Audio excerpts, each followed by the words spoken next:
The Positive Productivity Podcast, episode number 6.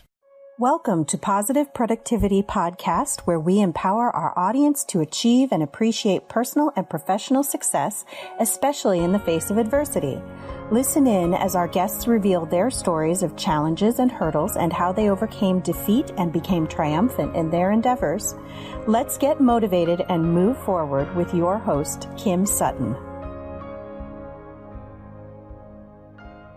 Thank you so much. Welcome back to another episode of Positive Productivity. This is Kim Sutton, and today I'm thrilled to have guest Patricia Lohan as my guest expert. Patricia is an intuitive healer, Feng Shui, I can never say that right. Feng Shui. Feng Shui, thank you. Whatever you want. And success mindset coach. That is so embarrassing, but it's all about being real on here. Mm-hmm. And even with my background, like I didn't even tell you in our pre-show chat, I used to be an interior architect. So wow. Like it's horrible that I can't say that, right? But welcome, Patricia, anyway. Thank you so much for being here. Thank you so much for this opportunity, Kim. I'm delighted. So tell me and the guests how you found your way into intuitive healing, and I'm not even going to try to say it Feng again. Shui. You know that I'll make it. Thank you. Well, you know what? I think that every journey is to get yourself onto your right track. It takes a while. But at 16 years of age, I actually had a fascination with Feng Shui, and I ordered books. I asked for Christmas for books about Feng Shui, believe it or not. So I've always had an interest in it. My parents were entrepreneurs. I think that's where my whole drive for business and entrepreneurship had really came from, was like growing up in a house with their own business, and I didn't really know any different. I studied business studies in college. I kind of went down the very traditional route. I was trying to become an accountant, and then that did not work because I'm really useless with numbers. So I moved from that into marketing and went into several businesses in marketing. I lived in Japan, in the Philippines, worked for finance companies and doing marketing all over the world, which was an amazing journey.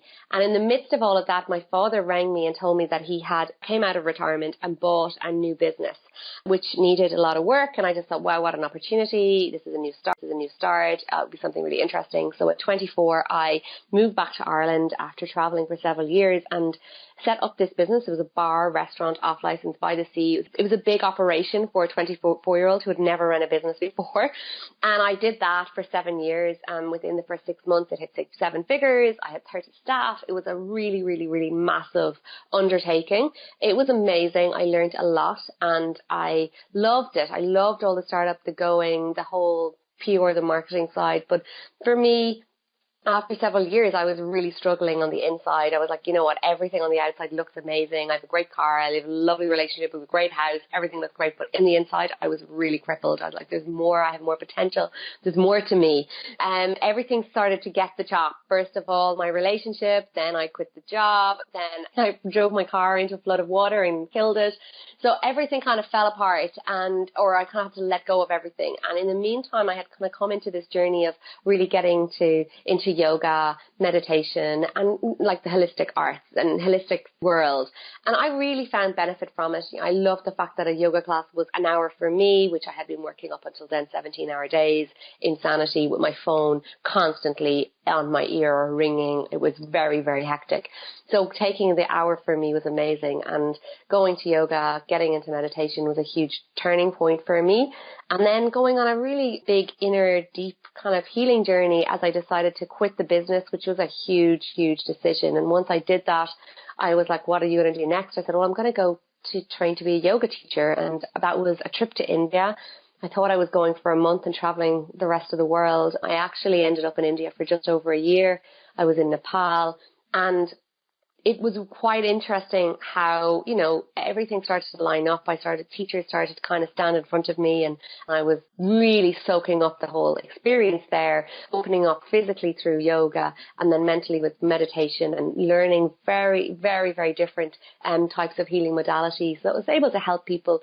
They were so beneficial for me that I wanted to then learn them so I could help other people. And that was really the start of a huge new journey for me when I decided to come back home to Ireland and move to a new city. I kind of didn't go back to the west of Ireland where I'm from. I decided that it was too small and it will be harder for me to try and set up a business where I was so well known for the restaurant, which was still obviously running.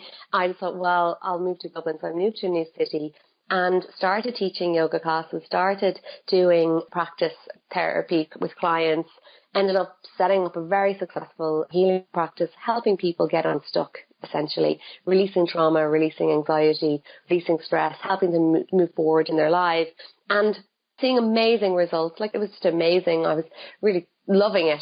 But always I found that there was still a hurdle that they still didn't quite jump over, if you know what I mean. They'd leave my sessions and they'd be like, I feel amazing and everything was great. And there was always still a constant backdrop of something not still quite right for them. And for me, the first thing I did when I moved to Dublin, I knew I wanted to call in the right relationship for me. And I had, left that one in Ireland, and I'm now back, and I wanted to kind of, find the right person. So I set about doing some inner work and also creating a space that was attractive for love. So I feng shuied my bedroom for love, and I attracted my soulmate. And that's amazing. In doing so, I just reignited that passion for feng shui, and I came across an amazing teacher, and my now husband, who is my soulmate, my amazing partner, he also had an interest in feng shui. So we both trained together, and instantly our whole lives transformed. And for me, working with my clients, I started saying, what's going on in your house? Let's have a look at your environment as well. And that was where I just went, this is it. It's like your inner world, your outer world, your environment, if it's not supportive of you being able to flourish and grow. And as that unfolded, it was pure magic. That's where the interest came from. Myself personally, my career shifted so positively, more clients, more abundance, and more opportunities. Just massive things just started to shift. And then clients were like selling their houses, getting new jobs, making money, having, it was meeting soulmates, all different amazing things. So I was like, I'm hooked, I was like, this is amazing. And part of me was still like loving the whole entrepreneur side. Like, I love being an entrepreneur, it's part of my DNA essentially. So that's when I was really working myself. Like, the first thing I did when we were in our house, I feng shuied my office for success and for abundance and for new clients and for all of that. And that started to roll in really, really, really amazingly. I thought, this is what I want to do. This is who I want to work with. I can really connect with people, working with clients who have staff or who are, trying to get their business set up, because I've done it now. Like, this is kind of like third evolution of my business. And I can totally resonate with that. So that's where I'm kind of at right now, is working with entrepreneurs who, especially as online entrepreneurs like yourself, we're at home and we're working from home. And if our environment is not supporting us, our home office or where we're working, it's really difficult for our businesses to grow and evolve and flourish, especially in conjunction with the amount of work and effort that we're putting into them. Oh my gosh, I'm sitting here just thinking about everything that you just said. And okay, so I have a couple questions for you, because I know that some of the listeners are thinking, I'm married to my soulmate as well, but I didn't feng shui my bedroom. Oh my gosh, I said it properly. Yes. I think I actually made a soulmate spec sheet and wrote down everything that I was looking for. But what is one thing that somebody can do? I know there's so many different elements involved, but for love feng or for shuiing your bedroom. For feng shuiing your bedroom. Okay, so if there's listeners who are looking for love, the first thing I want you to do is declutter. Like, take out anything that's under your bed. Get rid of everything that is related to any past relationships. It's out of your bedroom, out of everywhere, like that. That's huge. Okay. Yeah. That is a really big thing. Yeah. I don't even want to know what's underneath my bed right now. It's honestly just probably toys that somehow migrated to my room and then got kicked underneath there. But and then my other question is, so I am one of those entrepreneurs who's working out of home. Yeah. This was supposed to be my home office, and then we unexpectedly had twins. So right. Yeah. So it sort of became a partial office / playroom, and my desk is in a corner. Okay. Like, I am looking at a corner. Is that a bad idea? Yes. Could you turn that desk around where your back is to the wall and you're able to face out? Because that will give you more expansion. If you're jammed into a corner, you're faced in the corner, that's the only amount of space and vision you have for your business to expand. So if you could turn around, shimmy around, have a wall to your back, see your door, and just have a space in front of you, space. And that will allow more growth and expansion for your business. I think I know what I'm doing today. Oh man, seriously, I've been working on a challenge with in my Facebook group this week, and they have exploded with decluttering. It's like every single inch of their homes are being decluttered. They're like deleting 5,000 emails and clearing out their wardrobes and finding things from 2001 under their bed. I'm like, get rid of it all. So it's my gosh. so energized. I just threw out a concert T-shirt from 1996 this week. Well done. Okay, if you are listening to this podcast in the future, like way into the future, today is July 15th, 2016. So yes, this T-shirt is 20 years old, okay? I was in high school. I'm not going to put what year in high school I was, but let's just say this T-shirt has definitely seen brighter colors and a lot more white than it did when I threw it into the trash. It was painful, though. And then last week, I actually took all the stuff off the one remaining piece of furniture from my marriage to my ex. And that piece of furniture is leaving my office and my home this weekend. Oh, my God, yes, big time. Get rid. What a release. Yeah, yes. Massive. Yeah, like... Well done. And this is embarrassing because it's definitely not positive productivity.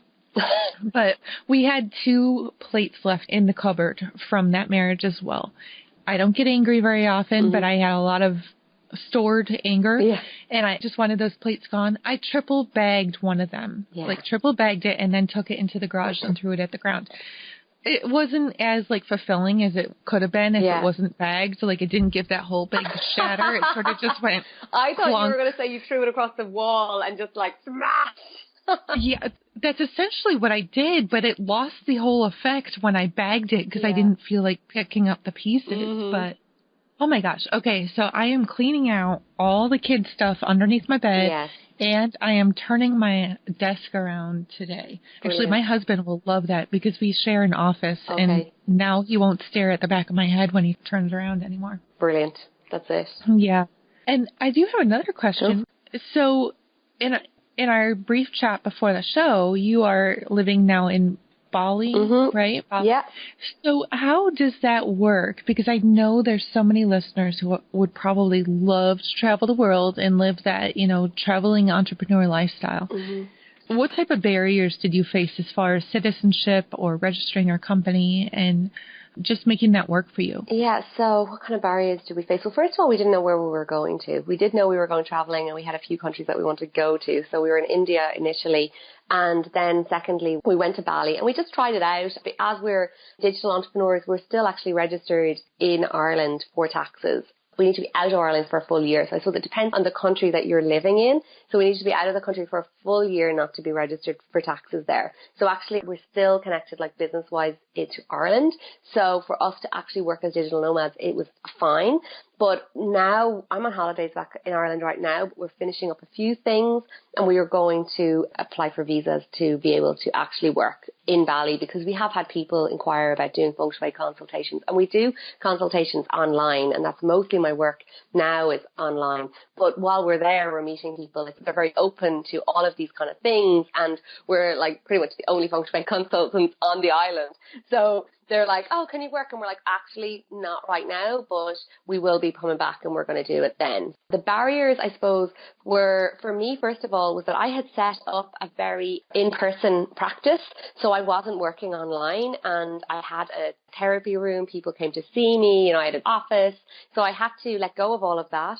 Then I had a lot of equipment because I did a lot of work with sound healing. I had to sell all that. And then, our house in Ireland, everyone was like, you're crazy, you're leaving your home. So we finished it out and we've been able to rent it out. And that gives us kind of a little bit of a stability for like rental and to have that covered. So apart from that, that was kind of our main barriers. And also Ken had to give up his job because he quit his job, which was really huge. He always wanted to do that, but we had to, obviously it's kind of been a bit strange that he had been working like 9 to 5 for the last 25, 30 years to then moving into a space where he's like had no job, but was really growing and is really working on a whole new project for himself and has been doing loads of training, and it's really starting for him. So I think the opportunity for us to move was, life in Bali is much more reasonable. We have an amazing standard of living there. We have a pool, which is a big deal. If you're from Ireland, it's a big deal to have a swimming pool. In the States, maybe not as much. We're in hot countries, but in Ireland, it's huge. So we've like a pool, we've got a cook, we've got a a cleaner, all the things that you could have here in Ireland, but would be a lot more expensive. So we've been able to give ourselves a lifestyle that we absolutely love and surround ourselves with other digital nomads or digital entrepreneurs, because there's some really cool co-working spaces in Bali that you're able to kind of connect in, and there's people doing the same thing. Because, as an online entrepreneur, it's via Skype and it's very difficult to get in-person contact. And especially in Ireland, like we were just talking beforehand, it's a tiny country. So the percentage of people doing what we're doing is much smaller. So having like a hub of people, maybe like 30 or 40 people constantly in this co-working space that you can go in, drop out, meet people doing that, has been really, really amazing. And because we wanted to change in our life, we wanted to travel, and that's how, we just made it happen. But obviously there were some crazy sacrifices, like Ken quitting his job, like giving up our home, rented out, and me kind of letting go of all those clients to kind of go, okay, now I'm doing it online and it's going to work. It kind of has to work, there was no choice. That is all so huge. And I'm hearing so many similarities, actually. Yes, I am in America, but I'm not in a big city. I'm in sort of the middle of cornfields in Ohio. Okay. So, and there's a lot of blue collar around here. My husband was blue collar for 20 years, including going through the military, and now he's an entrepreneur as well. He's a video game developer. So even for him, like not doing the whole 8-hour shifts or 12-hour shifts, whatever he was doing, and being able to work on his own schedule, and it's mind-blowing and completely revolutionary for him. Yeah. That nobody's telling him when to eat lunch or, when he can have an approved restroom break anymore. Yeah, and that's huge for him.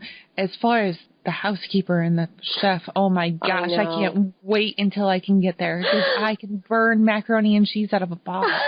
I have to say, I love cooking. I really do love cooking, but it's like, it's time consuming, and I really love my job. I love my work. So it's about getting a better balance, that my lunch is ready. She comes maybe 2 or 3 times a week. She'll cook up some lunches and some dinner. So it means we don't have to go to dinner all the time. We have to go battle the grocery store, because she'll come and bring everything, cook it and put it in there. And then we have like a happy medium, that we can, there's great yoga. For me, there's amazing yoga. There's great community as well of that kind of like, spiritual. They're interested in very similar things as myself and Ken. So yeah, having the cook has been amazing.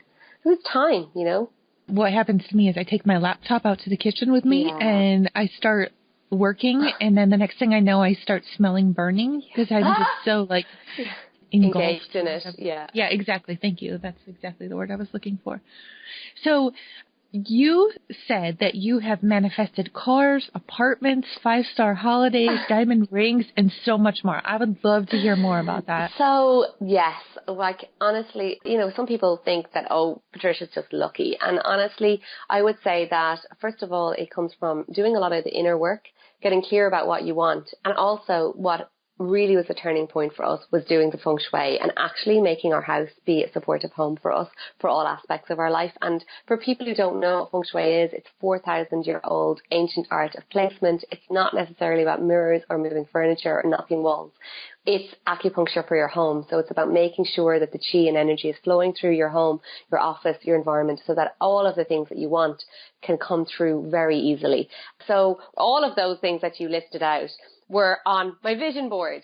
So only last night I did a training on how to feng shui your vision board, because oftentimes people make vision boards and they get loads of magazines, they flick through them, say, I like that, I like that, I like that, I like that, and then they just plaster them onto a wall. And honestly, for people who have done that, I'm like, well done. You've actually taken the time out to make a vision board. But what if you stepped back and took some time to think about what you really wanted first and looked at it at a very holistic perspective? So, for example, one lady I worked with, and I saw her vision board, and it was all single women. It was single women and single pregnant women. And I was like, well, do you want a partner? Do you want a partner to make this baby? Or, and she was like, oh, I didn't even notice I'd never met on it.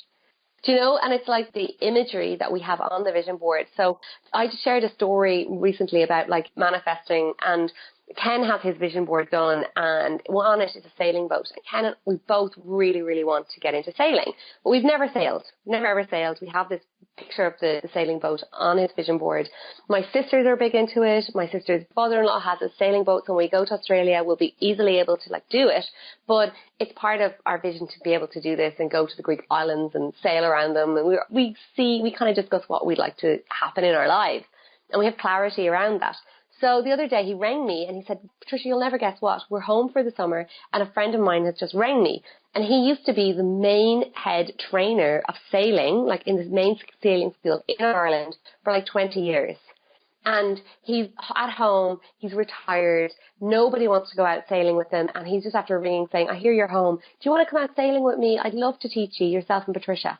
So, like, it's like what we want is happening in, we need to know how to sail before we can get the boat. And the sailing lessons just came to us. Wow. So that's it. And that's amazing. Yeah, it is. And it's about clarity about what we want. And this is so my hot topic because I was just doing the training last night. But about having a bigger vision rather than goals. Goals are great and they're great to like have a kind of, okay, I'm going to accomplish that, I'm going to do it. But what I found is like, for example, I ran the New York Marathon in 2008 and I did all this training for the New York Marathon. And I didn't really kind of think about, well, what really am I doing this running for? I'm doing it because I love running. It makes me feel good. It makes me feel healthy. It's really enjoyable. And, doing the marathon is a great accomplishment. But once I did the marathon, I kind of quit running because I hit the goal. And I missed the whole point of doing the exercise, if you know what I mean. Whereas if I had a vision of holding space for myself to be fit, healthy, happy, and just like, going for jogs that really, doing things that exercise that really filled my soul and made me feel great, that would be so much more likely to happen and to be a continuous thing as opposed to just do the marathon and it's done and I'm not going to do it anymore again. So the milestones is part of the whole big picture is what you're saying. Yeah, exactly. And having this bigger vision. So that's essentially how I manifested everything. I've had ski trips to 5-star resorts. I won trips to beautiful weekends away. I had like my engagement ring up on my vision board. Well, like we had talked about getting married and on my vision board I had like wedding dresses and this. And I was like, I hope this isn't freaking you out. And he's like, well, we know what we want. So, it wasn't that scary for him. So I was like, oh, I don't really know what kind of ring I'd like. And when I went, I was like, okay, I'm going to figure out what kind of ring I'd like. And I got some pictures and I put 2 pictures up on the vision board. I was like wandering one day in town and I saw this shop. I walk in and there's like the exact image of the diamond ring that I want. It's like several diamonds in a ring. I saw it and I was like, oh my God, there's my ring. And there's like half price. It was half price. When I rang my jeweler friend who lives here in Galway, I rang him. I said, I'm going to send you a photo of a ring that I found. Like, do you think it's a good price? And when he sent me back, he's just like, oh my God, get him to buy it now.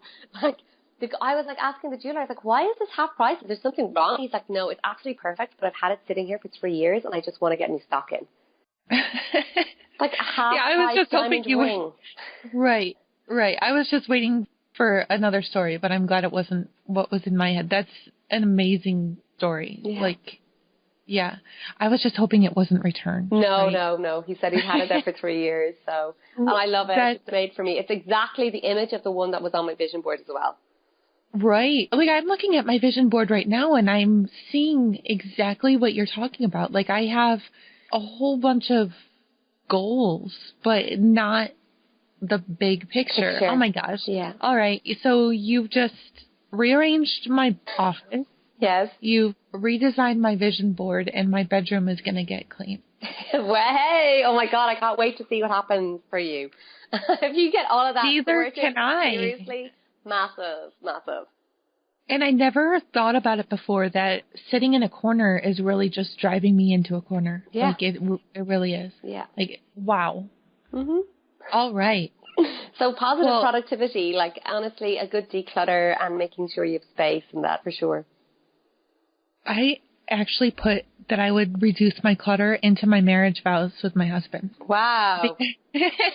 Because I'm known for piles, which I used to have like dozens of them. Yeah. And now I have like one, which is a big thing because I grew up around piles. My mom and dad both had piles of magazines or newspapers. I mean, even my kids have commented on it when they've seen it. Sorry, Mom and Dad, if you're listening.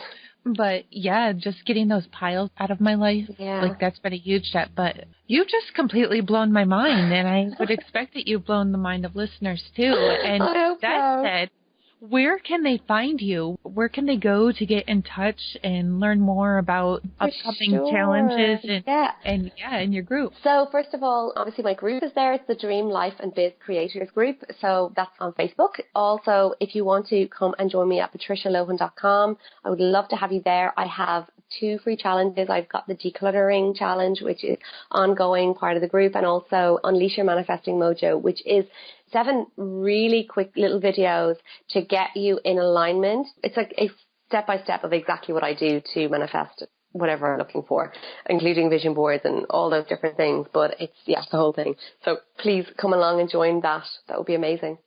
That's so fabulous. And one more time, what is the name of the group again? So it's Dream Life and Biz Creators Group. Okay, and this will all be in the show notes, but I know that there's somebody out there who's like, oh, wait, I missed it. I want to get that group now. Join right. this minute. Oh, and I'm right there. Like, if it wouldn't be picked up by my microphone, I'd still be typing it in right now. No problem. Patricia, thank you so much for being a guest on Positive Productivity. You're so welcome. It's been a pleasure having you. Listeners, if you haven't already, please subscribe or share or whatever you want to do. And, just let me know that you're listening.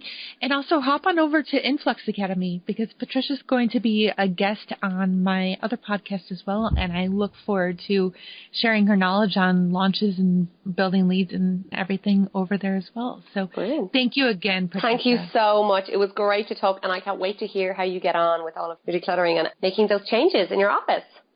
Oh my gosh, neither can I. Sorry, clients. I'm taking the rest of the day off. All right. Until next time, thank you so much for being at Positive Productivity, and I will talk to you soon. Thank you. Bye. Hey, this is Kim Sutton, host of the Positive Productivity Podcast, and I just want to thank you so much for listening to this episode. If you enjoyed what you heard and you want to share with others, please feel free to do so. I'd also appreciate your comments, your reviews, your ratings, and you can do that on iTunes or Stitcher, or even by clicking through to my website at thekimsutton.com and just leave a comment down below the podcast. I also want to invite you to send me questions at any time that I can address on one of the future episodes. To send me a question to address on a future episode, just visit my website at thekimsutton.com and click on the Contact tab at the top.